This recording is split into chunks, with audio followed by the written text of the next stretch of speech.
আসসালামু আলাইকুম। আজকের আয়োজনে রয়েছে পায়েস। আমি কিভাবে রান্না করি সেটাই শেয়ার করব, চলুন দেখি।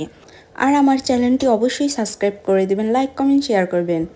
এখানে আমি খাঁটি গরুর দুধ নিয়েছি।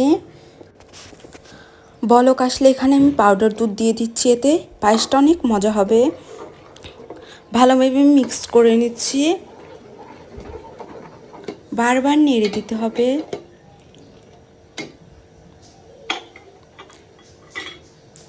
এখন আমি গরম মশলা দিয়ে দিচ্ছি, এলাচ, দারচিনি এবং তেজপাতা,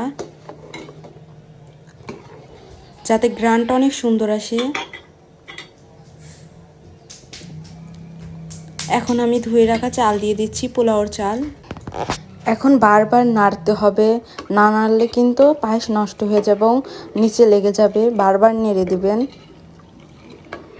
আর পায়েস রেখে কোথাও যাওয়া যাবে না, সবসময় পায়েসের কাছেই থাকতে হবে এবং বারবার নাড়তে হবে।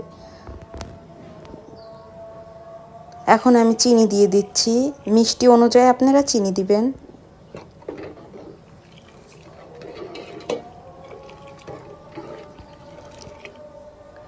এখন আমি বাড়তি মশলাগুলো উঠিয়ে ফেলবো, কিছু রাখবো আর কিছু উঠিয়ে ফেলবো।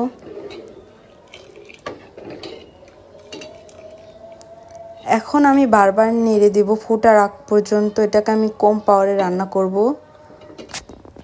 চালটা ভালোভাবে ফুটে গেলে এখানে আমি কিশমিশ দিয়ে দিচ্ছি।